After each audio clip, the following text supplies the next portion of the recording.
दोस्तों, आप लोगों ने सड़क पर कई सारे हादसे देखे होंगे। सड़क पर बहुत ज्यादा ट्रैफिक जाम होता है और ट्रैफिक जाम के कारण अगर मान लीजिए पीछे वाली गाड़ी ने ढंग से ब्रेक नहीं लगाए हैं तो वो आगे वाली गाड़ी की जाकर पीछे से टक्कर मारती है।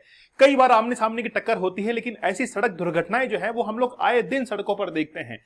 लेकिन अगर मान लीजिए ऐसी दुर्घटना माउंट एवरेस्ट पर हो, जहां पर पहुंचना भी बहुत मुश्किल होता है, लेकिन वहां पर जाकर लोगों ने संघर्ष करना शुरू कर दिया कि पहले में यानी कि मैं अगर पहले वहां पर पहुंचूंगा तो मेरा नाम जो है वो इतिहास के अंदर दर्ज होगा। इसी होड़ के अंदर वहां पर लोगों के अंदर संघर्ष होने लगा और इसी बीच जो है वो 2 लोग वहां से गिरे और गिरने के कारण उनकी मौत हो गई। मतलब 4 दिन हो चुके हैं, उनका कोई अता पता नहीं है। ये घटना 21 तारीख की है, 21 मई की सुबह लगभग 9-10 बजे की ये घटना है, क्योंकि सुबह 8 से लेकर 12 बजे के बीच में वो विंडो जो है वो खुलती है और उस पर रजिस्ट्रेशन करवाना पड़ता है।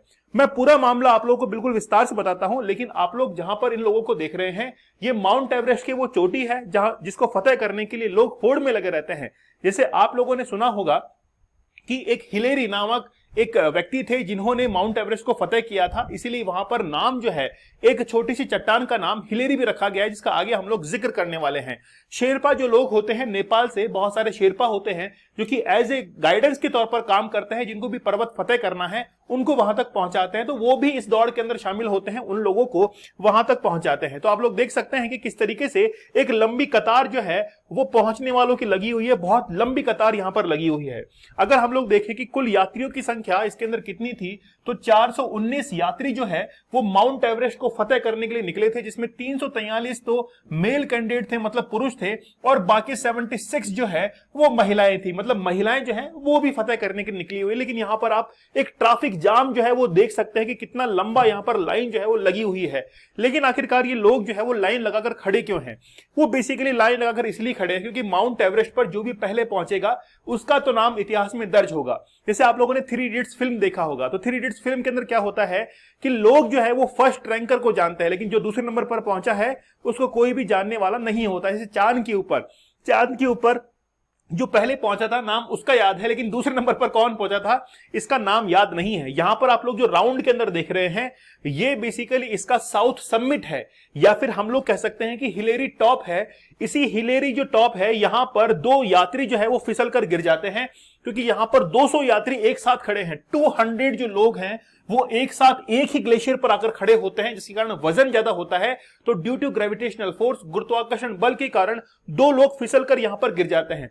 वैसे गिरने वालों की संख्या कुल 6 थी, 4 को बचाया जा चुका है, लेकिन 2 लोग जो है वो गिर गए और बर्फ के अंदर दब गए। वो बिल्कुल डीप जोन था जहां पर ऑक्सीजन बहुत कम थी। 4 दिन तक सर्च ऑपरेशन चलाया गया, लेकिन फिर भी जो है वो नहीं मिल पाए। आखिरकार ये है कहां पर, मैं आप लोग को बता देता हूं। अगर हम लोग पूरे विश्व के अंदर देखेंगे तो विश्व के अंदर कुल जो है वो 7 महाद्वीप हैं। 7 महाद्वीपों के अंदर अगर हम लोग एशिया की बात करेंगे तो माउंट एवरेस्ट सबसे ऊंचा पर्वत है। अगर हम लोग अफ्रीका की बात करेंगे तो माउंट किलिमंजारो, उसके बाद में नॉर्थ अमेरिका की बात करेंगे तो माउंट देनाली सबसे ऊंची चोटी है। फिर यहां पे है माउंट एकांकागुआ जो कि सबसे ऊंची चोटी है कहां की, साउथ अमेरिका की। फिर यहां पर आप लोग देख सकते हैं कि माउंट एल्बुर्ज है, यूरोप की सबसे ऊंची चोटी है। ऑस्ट्रेलिया की देखें तो माउंट कैसियस सबसे ऊंची चोटी है। तो ये कुछ जो महाद्वीप है, कॉन्टिनेंट है, उसकी ऊंची चोटियां हैं। अगर हम लोग माउंट एवरेस्ट की बात करें जो कि विश्व की सबसे ऊंची चोटी है, इसकी ऊंचाई है 8,848 मीटर। अगर उसके नीचे ही हम लोग देखें तो 8,611 मीटर पर K2 मतलब गॉडविन ऑस्टिन जो कि काराकोरम रेंज के अंदर स्थित है, हिमालय का ही एक रेंज है, ठीक है, तो वो 8,611 ऊंचाई पर स्थित है, ये मीटर्स के अंदर है। तीसरे नंबर पर हम लोग देखें तो वो है कंचनजुंगा। तो कंचनजुंगा जो है वो 8586 पर, कंचनजंगा जो है वो 8586 मीटर पर स्थित है, ठीक है। अच्छा, ये हिमालय की मैंने 3 ऊंची चोटियां बता दी हैं, तो माउंट एवरेस्ट सबसे ऊंचा है, इसी को फतेह करने के लिए लोग निकले थे। अगर मैं भारत की बात करूं तो 1965 के अंदर लेफ्टिनेंट कर्नल अवतार सिंह जो थे उन्होंने सबसे पहले माउंट एवरेस्ट को फतेह किया था। उसके बाद में 1984 23 मई 1984 को बछेंद्री पाल ने माउंट एवरेस्ट को फतेह किया था। The first Indian women to climb Mount Everest 10 मई 1993 को Santosh Yadav, the first women जिन्होंने 2 बार जो है माउंट एवरेस्ट को फतेह किया था। तो ये कुल 3 लोग जो है मैं आप लोग को बता रहा हूं, आप लोग एग्जाम पॉइंट ऑफ व्यू से भी इनको याद कर सकते हैं। चलिए, अगर हम लोग एशिया के मैप में देखें तो आप लोग देखेंगे कि यहां पर ये है हमारा प्यारा भारत, और इसके ऊपर ही जस्ट यहां पर तिब्बत के अंदर, मतलब नेपाल से थोड़ा सा और ऊपर चलेंगे तो आप लोगों को एक पर्वत जो है वो दिखाई देगा, कौन सा? एवरेस्ट। माउंट एवरेस्ट जो है वो आप लोग को यहां पर दिखाई देगा। लेकिन माउंट एवरेस्ट की खास बात यह है कि माउंट एवरेस्ट पर अगर चढ़ाई करनी है तो आप लोगों को चाइना की तरफ से, मतलब नेपाल की तरफ से जो है वो चढ़ाई करनी पड़ेगी, क्योंकि चढ़ाई करने के लिए वहां पर जो ढाल है, स्लोप है, वो बड़ा ठीक है। क्योंकि हम लोग कहते हैं कि अगर आप लोग इस तरफ से चढ़ेंगे, मतलब माउंट एवरेस्ट में आप लोग नॉर्थ साइड से चढ़ेंगे, नेपाल की तरफ से चढ़ेंगे, तो स्लोप जो है वो थोड़ा सा कम है। जबकि अगर हम लोग भारत की तरफ से चढ़ेंगे तो वो स्लोप जो है वो कुछ इस प्रकार से है। अब आप देखिए कि अगर मैं आपको चढ़ने के लिए कहूं तो आप लोग इस तरफ से चढ़ना पसंद करेंगे या फिर ये वाली चढ़ाई पसंद करेंगे, क्योंकि यहां पर जाने के बाद आपको ठीक सीधा जो है वो ऊपर चढ़ना पड़ेगा, लेकिन यहां पर धीरे धीरे जो है आप लोग ऊपर चढ़ सकते हैं। इसीलिए ये नेपाल वाली कंडीशन है कि नेपाल की तरफ से अगर माउंट एवरेस्ट पे चढ़ा जाए तो आसानी से वहां पर चढ़ाई की जा सकती है। इसीलिए हम लोग देखते हैं कि यहां पर है ये काराकोरम रेंज। काराकोरम रेंज से फिर आप लोग चलते हैं, ये एवरेस्ट है, हिमालय का सबसे ऊंचा पर्वत है माउंट एवरेस्ट। थोड़ा सा लोकेशन को मैं और क्लियर कर देता हूं। जो भी माउंट एवरेस्ट को फतेह करने के लिए निकलता है वो बेसिकली काठमांडू से एक फ्लाइट लेता है, और फ्लाइट लेने के बाद वो लुकला, एक छोटी सी जगह है, वहां पर पहुंचता है। वहीं से वो पैदल चलना शुरू करता है। यहां पर वो पैदल चलना शुरू करेगा। ये छोटे छोटे से वेज दिए हुए हैं, पास दिए हुए हैं, ठीक है। तो यहां पर चलता हुआ वो धीरे धीरे क्या करेगा, ऊपर की तरफ पहुंचेगा। और यहां पर छोटे छोटे ये जो ब्लॉक आपको दिख रहे हैं राउंड के अंदर, ये बेसिकली कैंप है। तो ये तो है बेस कैंप, और धीरे धीरे कैंप 1, कैंप 2, कैंप 3 ऐसा होता हुआ माउंट एवरेस्ट तक जो है वो पहुंचा जा सकता है। इसको मैं थोड़ा सा और क्लियर कर देता हूं। यहां पर देखिए ये है माउंट एवरेस्ट का बेस कैंप, जो कि 5365 मीटर पर है। फिर यहां से कैंप 1 पर पहुंचते हैं, जो कि 5943 मीटर है। कैंप 2 जो है वो 6400 मीटर पर है।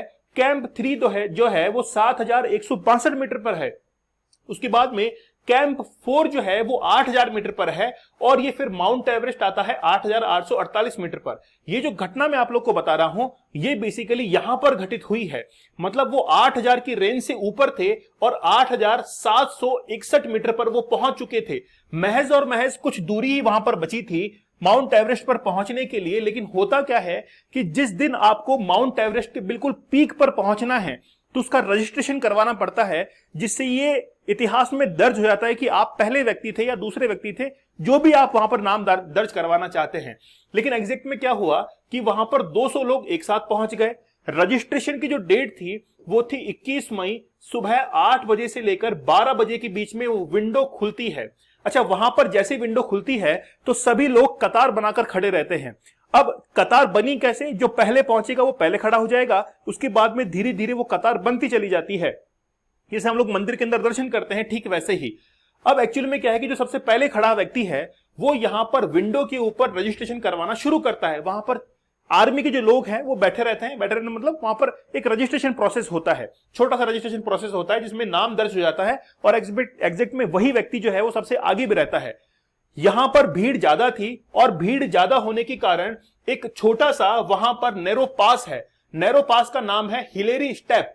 हिलेरी स्टेप जो है वो एक नैरो पास है। जब ऊपर की तरफ जाते हैं तो ऊपर की तरफ जाने के दौरान बेसिकली क्या है, यहां पर देखिए आप, यहां पर माउंट एवरेस्ट है, तो लगभग यहां पर जो है वो है हिलेरी स्टेप। और हिलेरी स्टेप के ऊपर 200 लोग एक साथ खड़े हो गए। वजन ज्यादा था, वजन ज्यादा होने के कारण वो जो बर्फ का हिस्सा था वहां से ढह गया, और ढहने के कारण कुल 6 लोग जो है वो बर्फ के नीचे वहां पर उतर गए।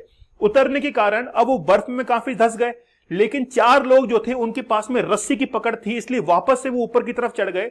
2 लोगों के पास में रस्सी की पकड़ छूट चुकी थी, इसलिए बर्फ के नीचे दब गए। उसको हम लोग कह रहे हैं डीप जोन। और डीप जोन के अंदर ऑक्सीजन की कोई भी सप्लाई नहीं थी, इसलिए कुल 4 दिन वहां पर हो चुके हैं। दोनों की अब तक जो है वो कोई भी खोज खबर नहीं है। जैसे कि मैंने आप लोग को बताया कि एक शेरपा जो है वो हमेशा उनको गाइड करता है। तो यहां पर आप लोग देख सकते हैं कि ये जो व्यक्ति है वो है शेरपा। इसका नाम है पास्तेंजी शेरपा। पास्तेंजी शेरपा ये मदद कर रहा था बेसिकली इस व्यक्ति की, जिसका नाम है ब्रिटिश क्लाइंबर पॉल पीटरसन। तो पॉल पीटरसन की मदद कर रहा था एवरेस्ट पर चढ़ने के लिए। लेकिन वहां पर क्या हुआ, दोनों की जो है वो मौत हो चुकी है। कंफर्म नहीं हुआ है, लेकिन 4 दिन हो चुके हैं, अभी तक उनकी कोई भी खोज खबर नहीं है। हम लोग तो ये आशा करते हैं कि वो जिंदा ही जो है वो बच जाए, ठीक है, वो जिंदा बचे, हम लोग यही जो है वो प्रार्थना करेंगे। लेकिन 4 दिन हो चुके हैं, अब तक कोई भी इनकी खबर नहीं है। तो आप भी थोड़ा सा इनके लिए जो है वो प्रेयर कीजिएगा कि ये जिंदा ही जो है वो रहें। देखिए, माउंट एवरेस्ट आज एक तरीके से एंटरटेनमेंट का साधन बन चुका है। पहले तो शुरुआत में होता क्या था कि जो भी माउंट एवरेस्ट को फतेह करेगा उसका नाम इतिहास में दर्ज हो जाता था। अब आजकल क्या है, 419 लोग वहां पर पहुंच रहे हैं। इसका मतलब है कि सभी लोग जो है, जैसे आज केदारनाथ पर एंटरटेनमेंट के लिए वहां पर शॉर्ट्स वगैरह रिकॉर्ड करते हैं, वैसे ही आजकल वहां पर भी एक ट्रेंड बन चुका है कि हमको भी माउंट एवरेस्ट फतेह करना है, चाहे कितने भी मुश्किलात क्यों ना हो। समझ रहे हैं आप लोग? तो ये बेसिकली हादसा हुआ है अभी एवरेस्ट के ऊपर। आपकी क्या राय है मुझे आप लोग कमेंट सेक्शन में बताइएगा, और आप जो है इन दोनों व्यक्ति के लिए एक प्रेयर का छोटा सा कमेंट जो है वो नीचे कमेंट बॉक्स में छोड़ सकते हैं। चलिए मिलते हैं, चैनल के ऊपर नए हैं तो आप लोग एक बार जरूर सब्सक्राइब कर लीजिएगा। मिलते हैं आप लोगों से अगले सेशन में, तब तक के लिए धन्यवाद, थैंक यू, जय हिंद।